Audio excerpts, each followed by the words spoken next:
Welcome back to Real Estate Team Builders. I'm your host, Lars Hedenborg, founder of Real Estate B School. And I'm almost a decade into coaching in this specific niche, real estate team building. And what I found over that decade in hundreds of real estate teams, taking them from the grind of 100 deals and just losing their mind to multiple hundred deals per year where they're running a profitable, systems driven, the right economic model, culturally sound, high cadence, high performing real estate team.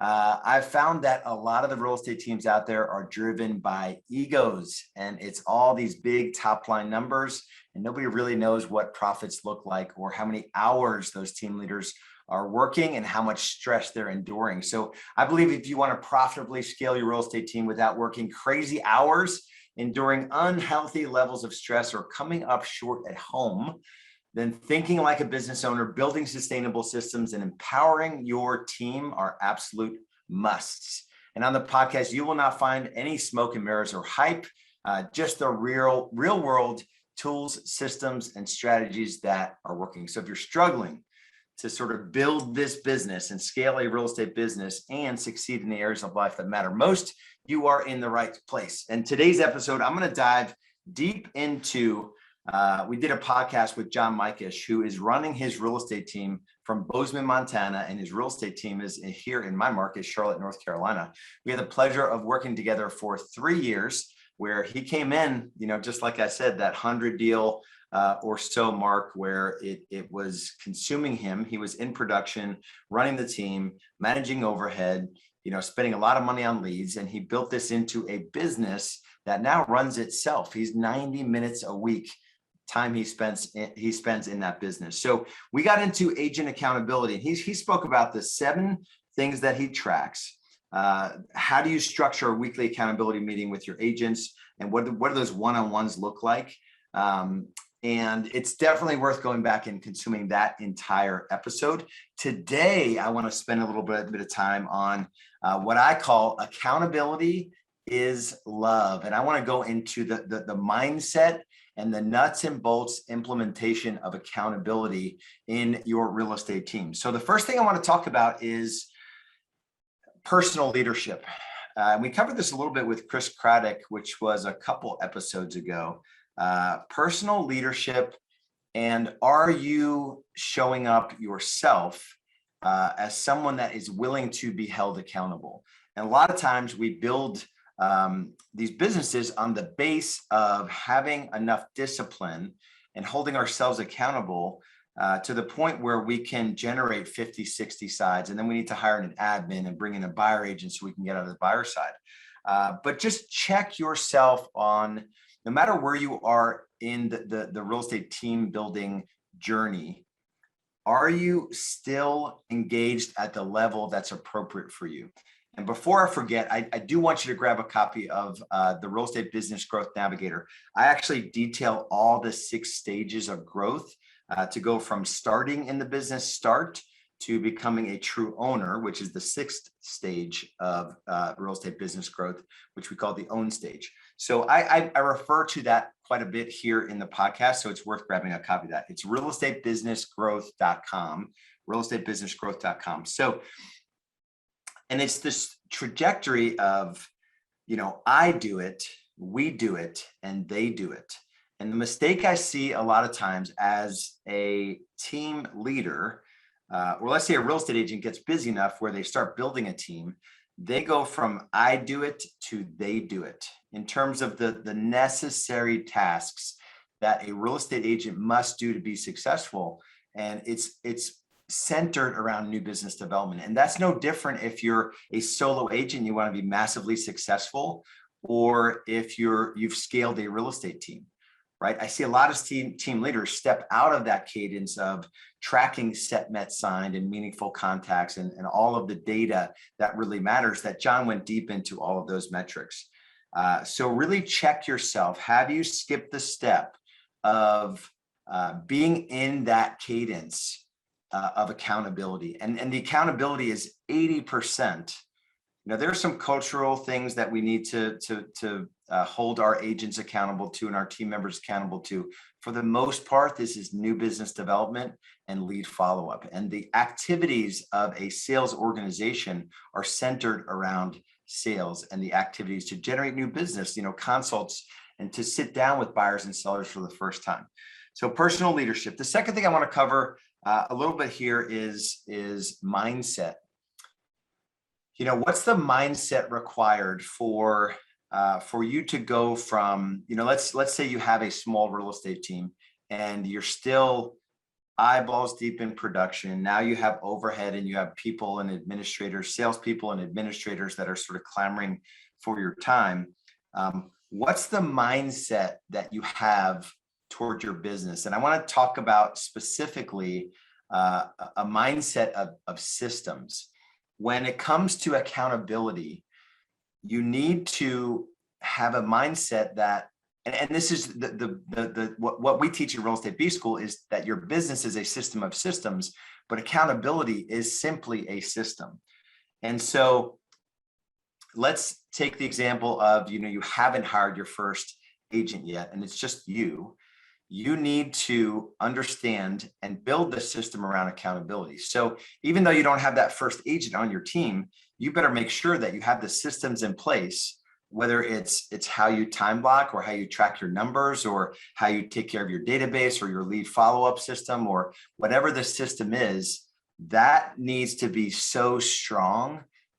Ideally, before you scale your team, that system has to be so strong. So when you bring people into your world, you're not trying to figure out, like, how do I hold these agents accountable?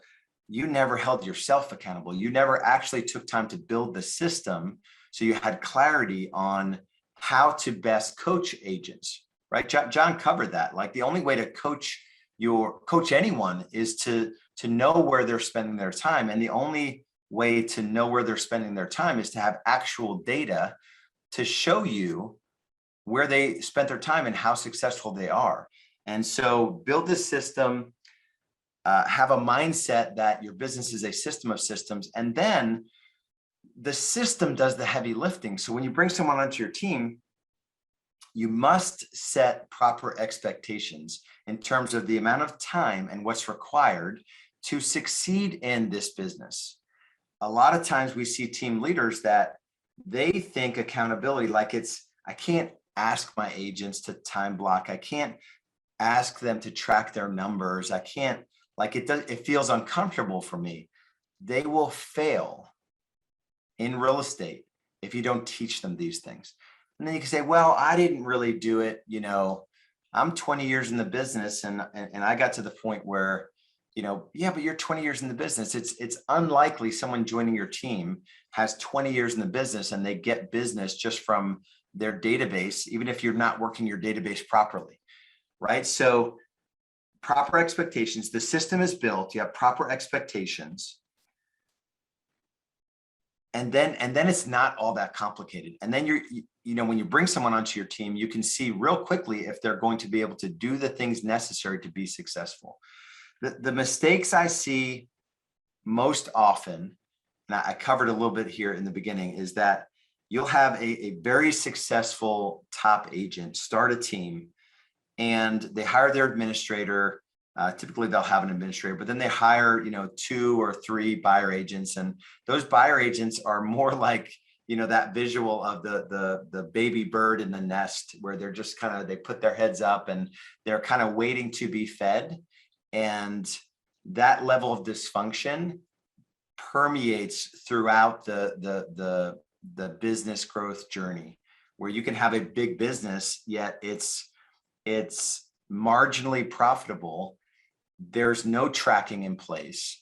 Agents are not held accountable at all. They're not taught that it's a numbers game, which sales is a numbers game. Any sales position at any company in any industry is a sales game, and there has to be tracking in place. So that's the biggest mistake that I see, is that it's this loose collection of salespeople that aren't tracking their numbers. And as a result, the team is not profitable when you extract without the efforts of the team leader.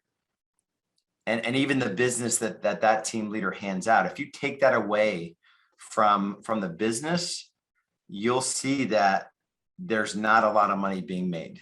And the business, I've seen a lot of real estate teams, if you take out the team leader's production, there is no profit in the business. And that's because of this exact conversation around accountability. Accountability isn't something you do to someone, it's something you do for someone.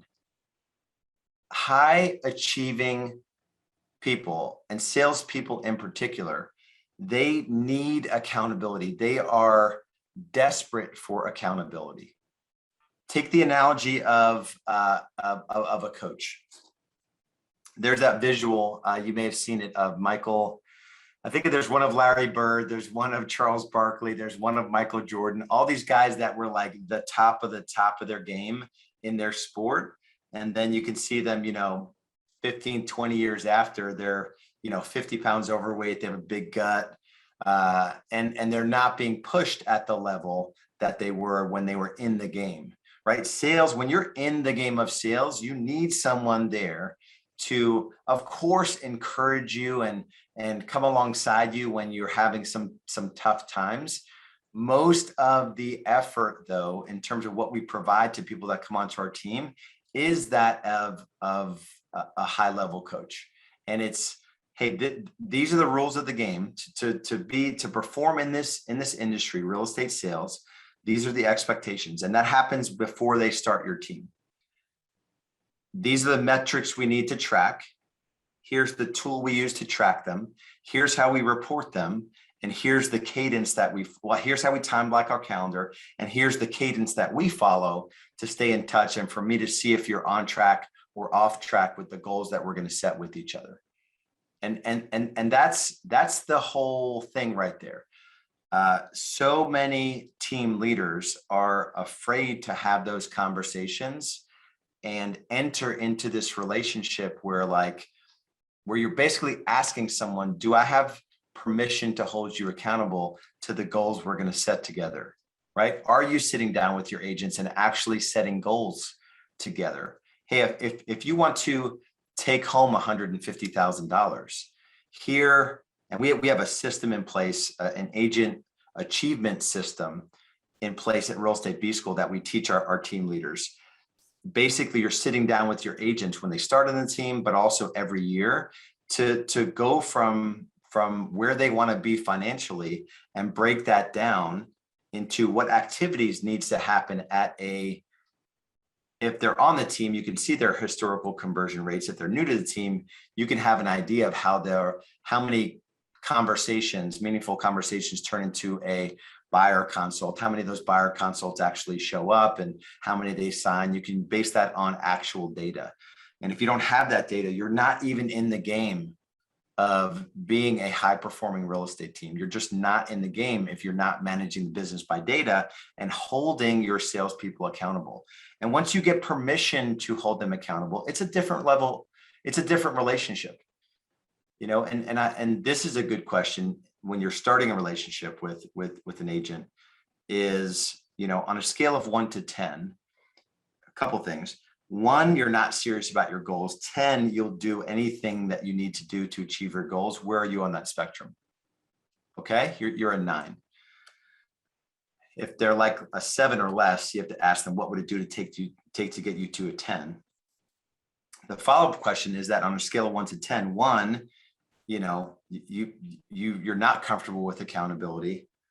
10, you need accountability, and you're going to lean into this relationship we're making with each other. Where are you on that spectrum? Like, I don't love accountability, but I know I need it. Okay, I'm a 9. What would it take? Or I'm a 7. What would it take to get you to a 10? And those two questions will tell a lot about somebody. And then you have this documented conversation where you now have permission to enter into someone's life and hold them to a standard that they would not hold themselves to.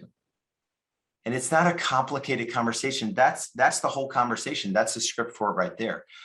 Yet most of the time, teams that are posting these crazy numbers, there is no accountability. There is not a lot of profit. There is no system for achieving and getting the most out of a lead source or getting the most out of the people on the team. And generally, there's missed opportunity, not just for the team leader, but there's so much missed opportunity for being on a team that is a loose collection of agents it's not driven by systems, and there definitely is not a whole lot of accountability. You have agents on a team like that making $60,000 to $70,000, where with the same exact resources, the same exact leads, the same exact technology, they can make double or triple the income as you tighten things up. So I'll end with this. If you're at the point where you're running a real estate team and you know you need to make the shift into more of this accountability is love versus accountability is this icky, uncomfortable thing, it just takes some conversations with your agents where you have to sit them down and essentially apologize. Say, Lars, I have to apologize. We've been working together for 18 months and I have not been doing a good job of, getting clear on where you want to be financially and what your goals look like. I have not done a good job of getting permission to help you and to maybe push you a little bit to achieve your goals or to coach you better. I have to apologize for not putting a system in place that will allow you to achieve your goals with a higher degree of certainty. And lastly, I have to apologize, and I'm going to make it right. I've not done a great job of leading you. And so here is what I would ask of you. Would you be open to, let's get together. This is a quick conversation. Let's get together for a half hour or so where we'll set your goals. We'll talk about, what the numbers need to look like. And another thing you need to apologize. Yeah, I think I said that you didn't have tracking systems in place. So we'll take the tracking system, we'll talk about that, and we'll talk about, maybe some of the challenges you're having around your time and time blocking and what that might look like. And then you just kind of take it from there. And then you kind of draw a line in the sand where you're now willing to come alongside them and go shoulder to shoulder. And over time, your business will be more profitable because your agents are treating this like a profession versus a hobby. Most agents on teams, they don't have to hardly do anything to make a moderate income. And most agents on teams don't share a core value of wanting to perform at a very high level. Chances are, though, if you're a high performing person in general, you want to be surrounded by high performing people. And those are the kind of people that you will go to battle with and you will want to fight for. So make sure that it's a whole another conversation on core values and how to align yourself with people that are worth fighting for. Definitely a whole different conversation that I'm sure we'll get to here in the podcast. And we've covered it in, we're 400 plus episodes in at this point. So we've covered culture and picking the right agents many, many times. So that's what I've got for you. The shift from accountability is this icky, uncomfortable thing that you do to somebody to accountability is true love. And it's something you do with somebody and for somebody. It is a gift to be in a world where you can be held accountable. And think of that in your own journey. Do you have someone that can help you chart a course in your business, come alongside you, show you what to do, and then hold you accountable to those commitments? And if you do not have someone like that, and you're on this journey of building a real estate business versus just kind of haphazardly going about your business, and we definitely want to have a conversation with you. You can go to realestatebschool.com. There's an orange button on there. Apply now for a business growth strategy session. It's simply a conversation about your business. So go to realestatebschool.com rather, and just start to make this mental shift about and spend some time thinking about where might you have gone wrong, where might you be off right now in your journey, and is accountability a part of it? Either you're not being held accountable to doing the things necessary to achieve the goals you want in the areas of life that are important to you and business, or are you in a position where you have people that are looking toward you to provide that accountability and you're not showing up the way that you should. Either way, it's okay, and we'll get through it. But go to realestatebschool.com, click on the apply now or book a call button there, and we'll take it from there. Be well.